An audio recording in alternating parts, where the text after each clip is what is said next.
Hello বন্ধুরা, আশা করি সকলে ভালো আছেন। আমিও ভালো আছি। আজকে যে ভিডিওটা দিতে চাচ্ছি যে লিঙ্গ শক্ত না হওয়া এবং লিঙ্গের যে উত্তানজনিত সমস্যা হলে আপনি কি ধরনের সমাধান করবেন, কি ধরনের ডাক্তার দেখাবেন, আর আপনার কি কি পরীক্ষা করার প্রয়োজন হবে, এগুলো নিয়ে বিস্তারিত আলোচনা করব।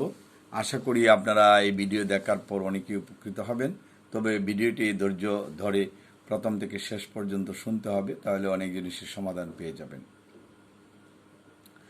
লিঙ্গ যাদের শক্ত হয় না, কি কারণে হয় না, যে আসলে কি আপনি অতিরিক্ত মাস্টারবেশন বা সহবাসের কারণে কি এখন শক্ত হচ্ছে না, না শুরু থেকেই শক্ত হয় না, তাহলে বুঝতে হবে যে আপনার শারীরিক কোনো প্রবলেম রয়েছে অথবা আপনার মানসিক প্রবলেম রয়েছে।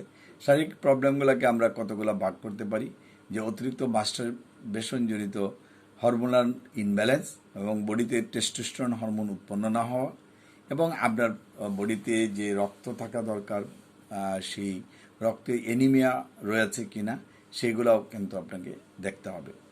এছাড়া যাদের ওবেসিটি অত্যন্ত বেশি স্বাস্থ্য রয়েছে, অথবা যাদের কিডনিতে প্রবলেম রয়েছে, অথবা যারা ডায়াবেটিক্সে ভুগছে বা ব্লাড প্রেশারে ভুগছেন, তাদেরও কিন্তু লিঙ্গ অনেক সময় সক্ষম নাও হতে পারে। কারণ হচ্ছে যে ঔষধপত্রগুলো খাওয়া হয়, এটার সাইড এফেক্ট হিসেবে কিন্তু উত্থানজনিত সমস্যা দেখা দিতে পারে। সুতরাং এই বিবেচনা নিতে হবে যে কথাগুলো বললাম, যে শারীরিক কি কি কারণ থাকতে পারে। তারপরে আপনার সিমেন অ্যানালাইস টেস্টের প্রয়োজন হতে পারে, যে আপনি কোনো বা ইউরিন সিএস এর প্রয়োজন হতে পারে, যেখানে আপনি হয়তো কোনো ধরনের যৌন রোগে আক্রান্ত ছিলেন কিনা। যদি দেখা যায় সিভিলিস গনোরিয়া হয়ে থাকে, তাহলে আপনাকে কিন্তু এটা রেহাই পাওয়ার জন্য আপনাকে অবশ্যই পরীক্ষা করতে হবে। সুতরাং আপনার যাতে পরীক্ষার ব্যাপারে পিছপা না হন, যার জন্য কিন্তু সেটা আলোচনা করা। আর অনেকে আছেন মানসিক কারণে যে নিজেকে উইক ভাবা, যেমন অনেকে আছে যে বিয়ের করার পরেও হয়তো অন্য কারোর সাথে প্রেমের সম্পর্ক থাকে, তার সাথে হয়তো সেক্স হয় কিন্তু ফ্যামিলির সাথে ওয়াইফের সাথে সেক্স ভালো যাচ্ছে না, এরকমও এইগুলা কিন্তু পরকীয়ার কারণে হয়ে থাকে। অনেকে প্রেম ভালোবাসার কারণেও মানসিক রোগ হয়ে থাকে, অনেকে হয়তো কালো বা ফর্সা ইত্যাদির কারণেও কিন্তু রোগ হয়ে থাকে।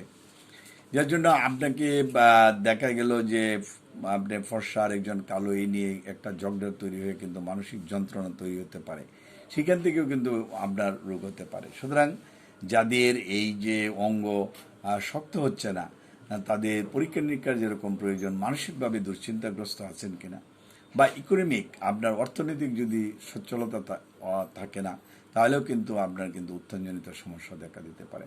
সবগুলো মিলিয়ে এটাকে লাইফস্টাইল মেডিসিনও বলা হয়।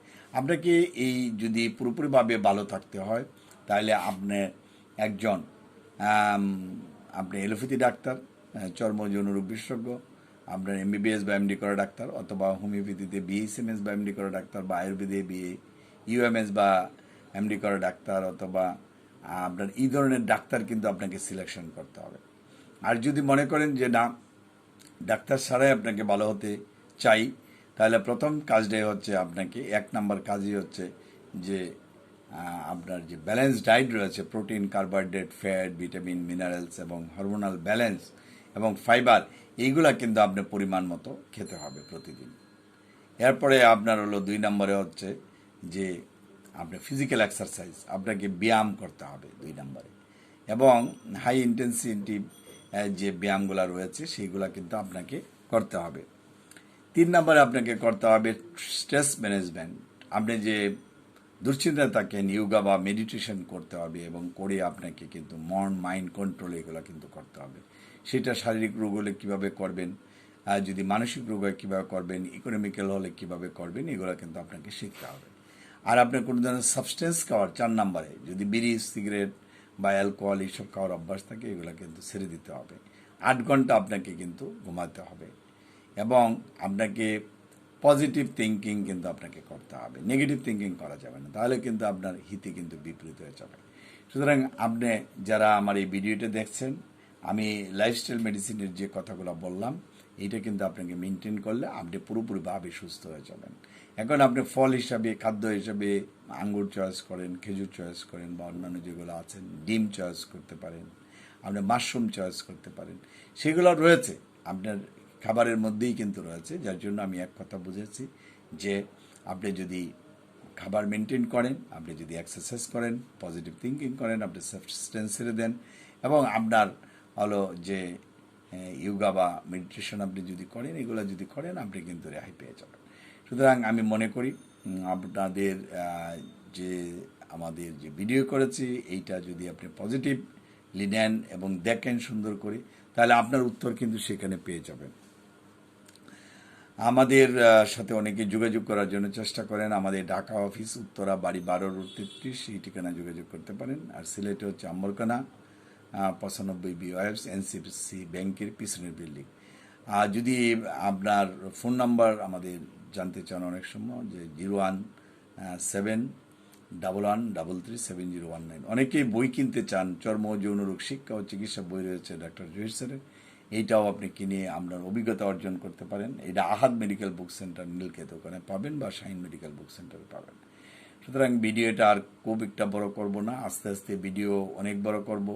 আপনার যেসব পরীক্ষা নিরীক্ষার কথা বললাম এবং আপনার কিভাবে সচেতন হবেন সেগুলোর কথা বললাম।